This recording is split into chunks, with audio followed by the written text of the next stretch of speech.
What's up, guys and gals? Welcome back to the Nerd Castle. Today we're going to answer a question, and that is, will we end up not dying at the end of this adventure? I have this horrible feeling that the Emperor is going to have the stone to shoot a laser at us, and then Lapino is going to become some monstrous black badass with the Iblis stone that's like smoking all over the place and generally just making the whole area smell like conflagration. Still, welcome on back. I think I'm going to trust Zenobia and take her to the secret base. We had two options at the end of the last episode, which we've seen before. She gets really upset when you tell her where the secret base is. I'm going to trust her because I think she's innocent. It's Lapino that's always trying to mess with us. If Lapino is still at the base, though, this is going to go poorly. He'd done it. He'd made Zenobia see how evil her father really was. He wished she didn't feel this urge to join in the rebellion. After all, he'd taken care of the Emperor, right? Yeah, but she'd always been conscientious like that. She told him she had to go somewhere first. So Renato gave her the location of the secret base, and they agreed to meet in the ruins. He had a very good feeling about this. Where does she have to go before she went to the base? Oh, lies and treachery and deceit are afoot. They are afoot, and soon they shall be ahead. I don't like this. I don't trust this at all. As a schemer, I don't like the way this is going. What had Zenobia gone off to do? What was more important than meeting the Rebel Council? Had he made a mistake, sending her to the ruins? No. He knew they could trust each other. He could trust her because she never broke her word. And she could trust him because she could see right through him. Well, she'd probably be there well before him. She at least didn't have to fight her way through rainstorms of ravens.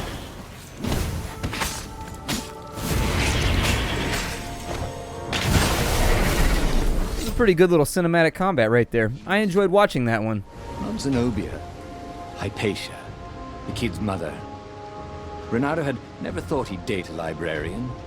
He'd always figured himself for the barmaid type. But then, he'd never figured the library of Ubar would have comic books, or that Hypatia would know anything about them. He missed her.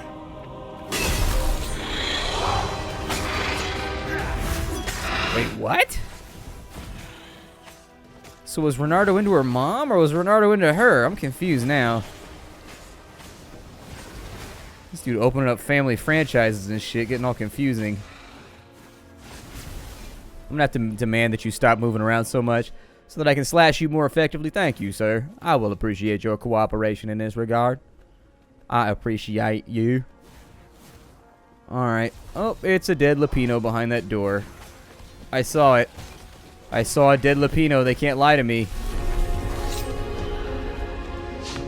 As he came around the bend, there was Lapino, unconscious on the side of the path. And Renato could smell a familiar, sweet, smoky scent. Who? Zenobia. It had to be.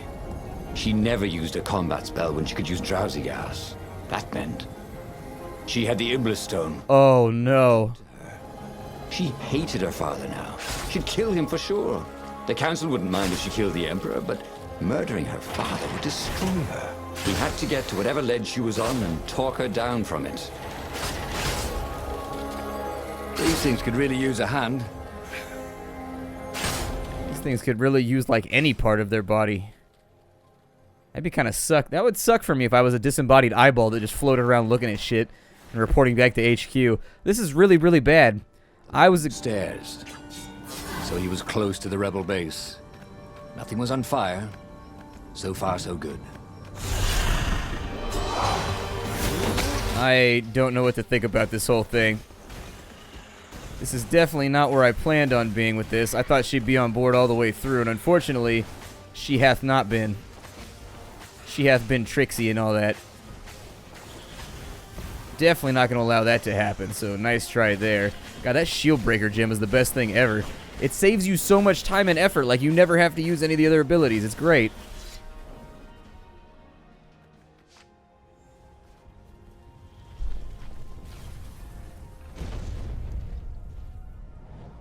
Okay, so we're at the library. Was there anything in here? I doubt there's any treasures in here that I really want, but those journals are kind of interesting some of the time. Follow my nose, thought Renato. Nah, you're not a toucan, bro. Although technically I could really use the energy fruits. That would help out a lot. Those 10 energies, that's how much we get from an entire kill, and so if we could refill a little bit, that'd make life a tad easier. I don't know what's going to happen with Zenobia now. This is unfortunate. This is a major issue. The Iblis Stone is no joke. She's going to shiv my ass, I know it. Everyone in the council chamber was dead. Zenobia stood shivering in the courtyard, drenched in blood. Why? He managed. They started arguing with me. I lost my temper and I wanted their blood. Well, not me. The stone did. Why did you take it from Lupino? I had a plan. You had a stupid plan, she said. I'm going to go kill my father now. No, you can't. You'll just take his place. You'll become worse than him. Get out of my way, or I'll kill you too. Oh, we're gonna have to send her off to feed the fucking... we're gonna have to send her off to feed the wormies.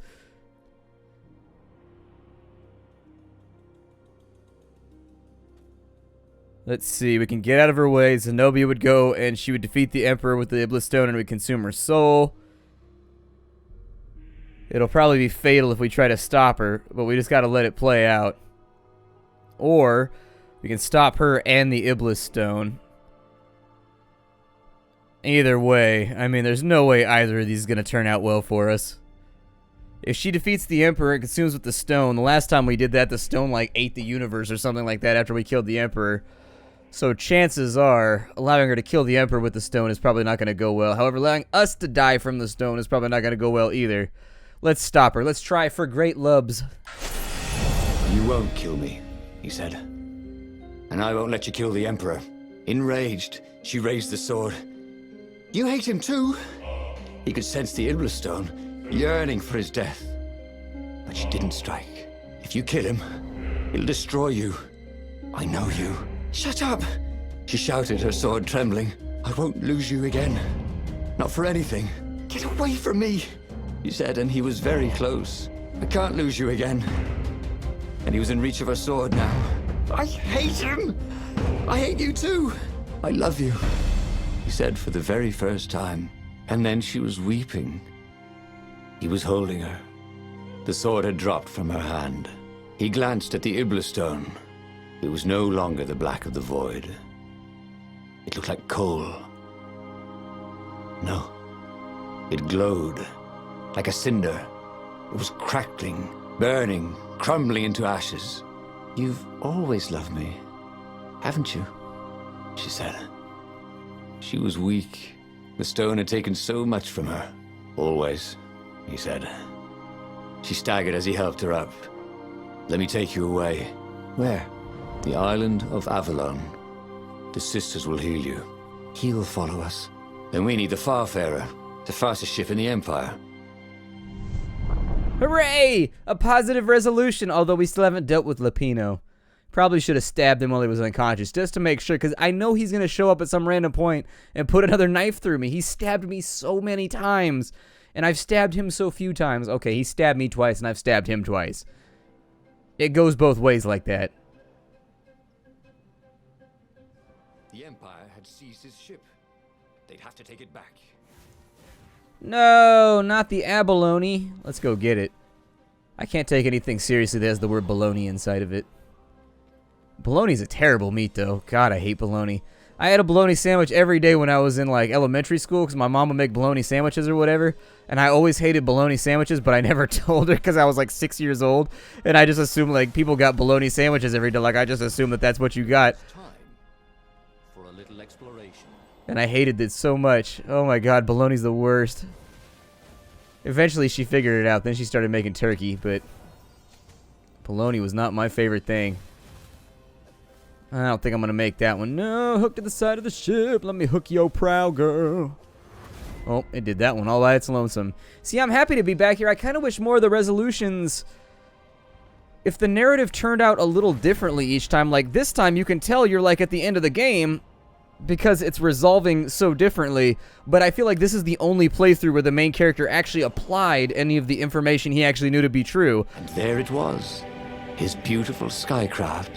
The Farfarer. They would fare very far indeed, beyond the Empire, beyond the reach of the Empire. to the mystical island of Avalon. He didn't know exactly where it was, but he knew he could find it. And they would find peace there. Second star on the right, and straight on till morning, laughed Zenobia. And they laughed together for the first time in a long time.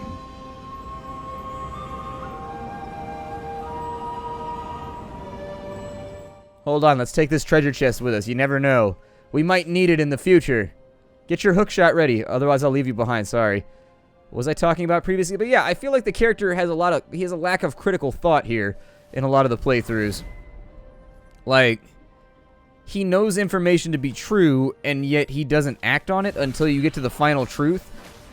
I actually don't want any of this to happen right now. Hold on, I need my icy sword. I gotta get icy. There we go. That's how we finish off oh, man. The other Raven exploded all on his lonesome. I didn't have to explode him.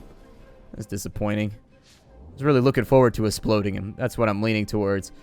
But yeah, the other playthroughs, it's like he knows that somebody's going to betray him, but it's more like he has an inkling, even though he's discovered the truth. It's just like, it's a minor narrative thing, and I'm sure it's due to the fact that it's like a small indie team, and, you know, I don't know what they've written before, that they've worked on, but it's just a thing that I've noticed as a player, is that there's little inconsistencies. Like, once I knew that Lupino was a traitor, I would have enacted the plan we had now, where we try to play that against him the whole time.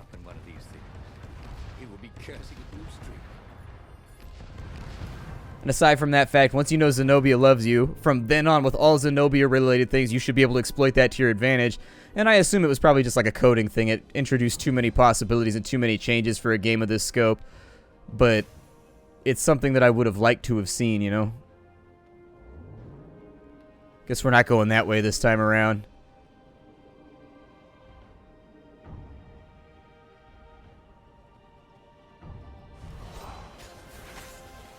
I'm probably just going to finish them the easy way here.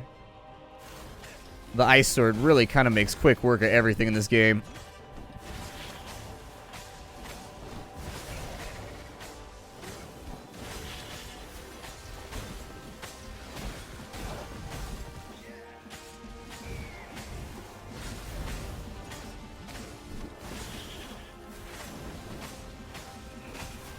Oh, he didn't get his little thing above his head, I don't think.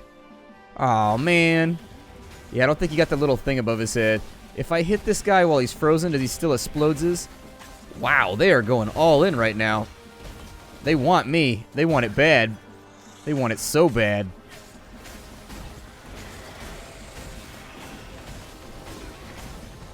Although I'm almost out of magic here, so I should probably be a tad more careful. This does feel like the culmination of the game, though. This is a big fight. This is probably one of the biggest fights I've ever seen in the game. I wish they were all like this. Would have been more intense. Take him out. Wow. That was a big-ass fight. But they did not go unnoticed. Scout ships lifted off, and a long lance of the Imperial flagship. Bernardo turned downwind to gain speed. The Raven ships could pursue, but they couldn't close. The Far Speaker croaked, "Return her and live!" "Go sacrifice yourself," yelled Bernardo. "Then you won't have her either." On the flagship, the Emperor was readying some arcane weapon. It couldn't be. It was the core. A devastating beam lanced out of the flagship. Bernardo zigzagged wildly to keep the Farfare out of it. Now the Raven scout ships were closing the distance, and the beam was getting closer too. Then came a blinding flash, and the air was searingly hot all around him. There was a thunderous, deafening roar. He could smell burnt oak and burnt feathers and burnt flesh. But when he could hear and see again, they were alive and unhurt. And they were alone in the sky. Zenobia embraced him. They had done it. Through luck and through love, they had won the war. "Avalon, here we come," he said as he held her arms wide in the prow of the boat and let her feel its speed. "Maybe the real Avalon is wherever we're together," she said. And so, after a bit of an argument, Bernardo and Zenobia went to one of the two Avalons. The one shrouded in mists, or the one in their hearts. But which one they went to, I'll never tell. He'd done it. He'd forged his own destiny. Well, he hadn't actually done it. But he knew what he would do. Renato smiled at the book. He practically wanted to kiss it. The kid's sacrifice hadn't been in vain. He'd saved the book and saved the world. Renato owed him and his mother so much. Renato lowered the mainsail and let the Farfarer shoot forward in the breeze. Second star to the right, and straight on till morning. This time, he would win.